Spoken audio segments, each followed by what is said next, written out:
గత 4 రోజుల్లో మన దేశంలో దాదాపు 1000కి పైగా ఇండిగో ఫ్లైట్స్ రద్దయ్యాయి. అంటే మీరు నమ్ముతారా? ఇది మామూలు విషయం కాదు. ఒక్క సాటర్డే రోజే సుమారు 800 ఫ్లైట్స్ నిలిచిపోయాయి. ఎయిర్‌పోర్ట్ లోపల పరిస్థితి ఎంత దారుణంగా ఉందంటే విదేశీ ప్రయాణికులు, ఫారినర్స్ సైతం ఇక్కడ ఉండలేకపోతున్నాం, ఇది నరకంలా ఉంది అని సోషల్ మీడియాలో వీడియోలు పెడుతున్నారు. అసలు ఇండిగో ఎందుకు చేతులెత్తేసింది? ఆ తండ్రి తన కూతురు కోసం ఎందుకు ఏడ్చాడు? ప్రభుత్వం, గవర్నమెంట్ తీసుకున్న సీరియస్ యాక్షన్ ఏంటి? ఈ వీడియోలో కవర్ చేద్దాం. అసలు ఇంత పెద్ద సమస్య సడన్ గా ఎందుకు వచ్చింది? ఇండిగో వాళ్ళు పొగమంచు, ఫాగ్ అని, వాతావరణం బాగోలేదని చెప్తున్నారు. కానీ నిజం అది మాత్రమే కాదు. దీని వెనుక పెద్ద టెక్నికల్ రీజన్ ఉంది. అదే FDTL, flight duty time limitations. Simple గా చెప్పాలంటే ఇది పైలట్ల పని గంటలకు సంబంధించిన రూల్. అసలు ఇంతకీ వాట్ ఈస్ FDTL? పైలట్లు అంటే మెషిన్లు కాదు, వాళ్ళకి నిద్ర, రెస్ట్ కావాలి. పైలట్లు అలసిపోయి విమానాలు నడిపితే ప్రమాదాలు జరుగుతాయి.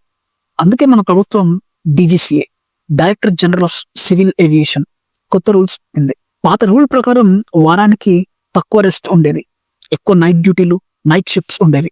ఇప్పుడు ఈ కొత్త రూల్ ప్రకారం పైలట్లకు వారానికి కనీసం 48 గంటల రెస్ట్ ఇవ్వాలి. అలాగే నైట్ ల్యాండింగ్స్ తగ్గించాలి. ఈ రూల్ మంచిదే, కానీ ఇక్కడే ఇండిగో తప్పులో కాలేసింది. పని గంటలు తగ్గినప్పుడు ఎక్కువ మంది పైలట్లు, ఎక్స్ట్రా పైలట్స్ కావాలి కదా. కానీ ఇండిగో కొత్త వాళ్ళని రిక్రూట్ చేసుకోలేదు, ఉన్న వాళ్ళతోనే నెట్టుకొద్దామని చూస్తుంది. సరిగ్గా ఇదే టైంకి వింటర్ మొదలైంది. ఢిల్లీ లాంటి చోట్ల పొగమంచు, ఫాగ్ వల్ల ఫ్లైట్స్ 2-3 గంటలు లేట్ అవుతాయి.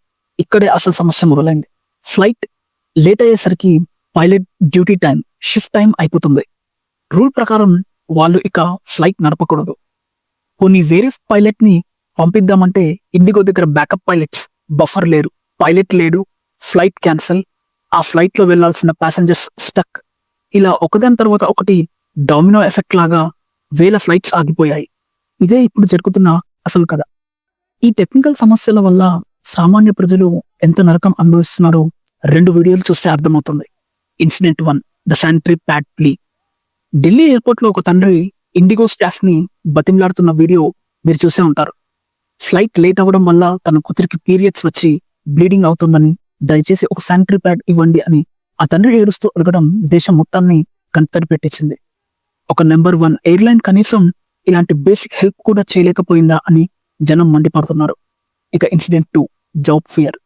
మరొక వీడియోలో ఒక ప్యాసింజర్ ఏడుస్తూ, ప్లీజ్ నా బాస్ కి కాల్ చేసి చెప్పండి, ఫ్లైట్ లేట్ వల్ల నేను రాలేకపోతున్నాను అని, లేకపోతే నా ఉద్యోగం పోతుంది, ఫైర్ మీ అని బాధపడటం మనం చూసాం. దీనిపై DGCA, directorate general of civil aviation serious అయింది.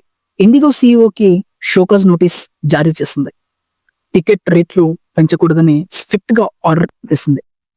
మీరు గనక ఇండిగో టికెట్ బుక్ చేసుకుని ఉంటే ఈ విషయాలు గుర్తుపెట్టుకోండి.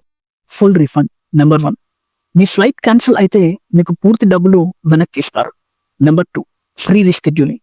December 15th వరకు మీ టికెట్ ని వేరే డేట్ కి మార్చుకోవాలంటే ఎలాంటి ఎక్స్ట్రా ఛార్జెస్ ఉండవు. And number 3, status check. Airport కి వెళ్లే ముందు ఇండిగో వెబ్సైట్ లో లేదా యాప్ లో ఫ్లైట్ స్టేటస్ చెక్ చేసుకోండి. ప్రస్తుతం ఉన్న పరిస్థితి బట్టి చూస్తే December 10 to 15 ఈ టైం పీరియడ్ వరకు ఈ ఇబ్బందులు తప్పవు. మీరు ఒకవేళ ట్రావెల్ చేస్తుంటే వేరే ఎయిర్లైన్స్ లేదా ట్రైన్ ఆప్షన్స్ చూసుకోవడం బెటర్ ఫర్ టైం బీయింగ్.